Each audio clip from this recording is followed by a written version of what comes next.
प्रभु यीशु मसीह के नाम में आप सबको जय मसीह की। रोमियो की पुस्तक अध्याय 12 पद 19 20 21 को पढ़े तो उसमें लिखा है, हे प्रियो, बदला ना लेना परंतु परमेश्वर के क्रोध को अवसर दो, क्योंकि लिखा है, बदला लेना मेरा काम है। पर वो कहता है, मैं ही बदला दूंगा।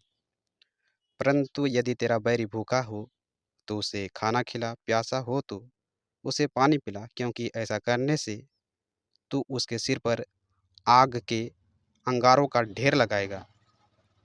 बुराई से ना हारो परंतु भलाई से बुराई को जीत लो।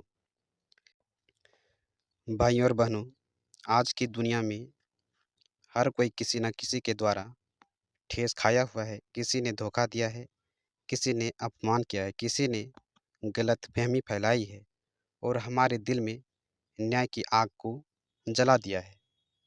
हम सोचते हैं, उसे दिखाऊंगा, मैं उसको बतलाऊंगा, उसका बदला लूंगा, उसे मेरी पीड़ा का एहसास करवाऊंगा।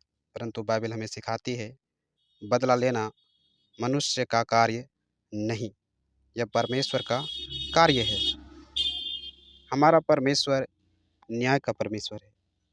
ऐसा भजन संहिता की पुस्तक 94 अध्याय पद 1 में देखने पर मिलता है। परंतु वह यह भी चाहता है कि उसके संतान प्रेम में जिए, ना कि घृणा करे। याद रखिए, जब हम बदला लेते हैं तो हम परमेश्वर की जगह लेने की कोशिश करते हैं, और जब हम माफ़ करते हैं तो हम परमेश्वर की इच्छा को जीते हैं। एक छोटी सी कहानी उदाहरण के लिए लेते हैं। एक बार एक युवक को उसके मित्र ने धोखा दिया। उस युवक ने बदला लेने की ठानी, लेकिन उसकी माँ ने उससे कहा, बेटा, आग से आग बुझाने की कोशिश करोगे तो घर जल जाएगा, पर यदि तुम पानी उस पर डाल दोगे तो आग बुझ जाएगी। उसने क्षमा किया और वर्षों के बाद वही मित्र उसके आशीष देने के कारण बना। क्षमा ने वह कर दिखाया जो बदला नहीं कर सकता था। व्यवस्था विवरण की पुस्तक अध्याय 32 पद 35 को पढ़े तो उसमें लिखा है, बदला लेना मेरा काम है, मैं बदला दूंगा। परमेश्वर अपने समय में न्याय करता है। हमारा न्याय सीमित है और भावनाओं से भरा होता है, परंतु परमेश्वर का न्याय पवित्र और निष्पक्ष होता है। उदाहरण, यूसुफ अपने भाइयों के द्वारा धोखा खाया, गुलामी में बेचा गया, लेकिन कहा, तुमने मेरे लिए बुरा सोचा, परंतु परमेश्वर ने उसे भलाई में बदल दिया। यह वचन उत्पत्ति की पुस्तक अध्याय 50 पद 20 में देखने को मिलता है। रोमियो की पुस्तक अध्याय 12 पद 19 20 21 को यदि हम देखते हैं तो सीखने को मिलता है कि जब हम खुद बदला छोड़कर परमेश्वर को अवसर देने लग जाते हैं तो वह हमारी कहानी को आशीष में बदल देता है।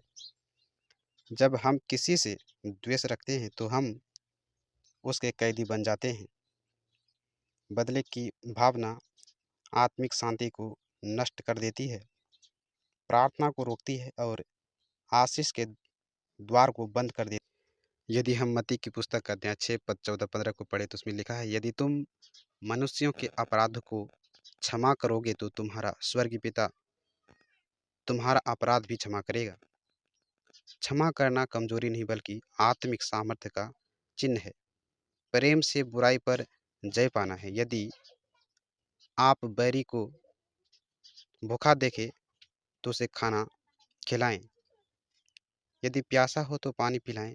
यह संसार कहता है, जिसने तुम्हें मारा है उसे तुम भी मारो, परंतु यीशु मसीह कहते हैं, मत्ती की पुस्तक अध्याय 5 पद 44 को पढ़े तो ऐसा देखने को मिलता है, अपने शत्रुओं से प्रेम रखो और जो तुम्हें सताते हैं उनके लिए प्रार्थना करो। लूका की पुस्तक 23 अध्याय पद 34 में लिखा है, प्रभु यीशु मसीह ने जब क्रूस पर अपने शत्रुओं के लिए कहा, पिता इन्हें क्षमा कर, क्योंकि ये नहीं जानते कि क्या कर रहे हैं। यीशु मसीह ने प्रेम की सर्वोच्च सीमा को दिखाया। यह परमेश्वर का तरीका है, प्रेम को बुराई पर विजय बनाया।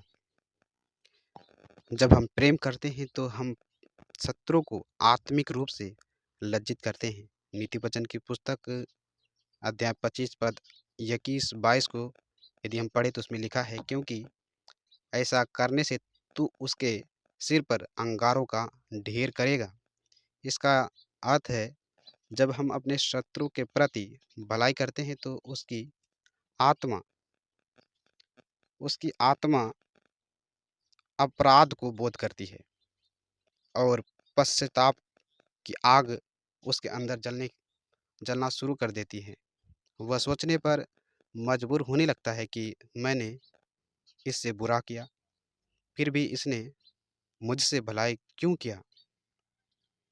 हमारी भलाई हमारे दुश्मन के दिल को परमेश्वर के करीब ले आती है। दूसरों की गलतियों को परमेश्वर के हाथों में छोड़ देनी चाहिए। परमेश्वर न्याय अवश्य करेगा। शत्रु के लिए प्रार्थना करें। जब किसी के लिए प्रार्थना करते हैं तो परमेश्वर हमारे दिल को बदल देता है। भलाई करने के अवसर को हमेशा खोजना चाहिए। जो दुख दे उसे आशीष देनी चाहिए। जो गाली दे उसके लिए शुभ बातें कहनी चाहिए। अपने दिल को क्षमा से भर दे।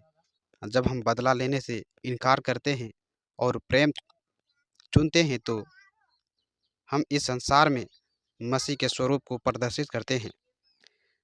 रोमियो की पुस्तक अध्याय 12 पद 21 को याद रखिए, बुराई से मत हारो परंतु भलाई से बुराई को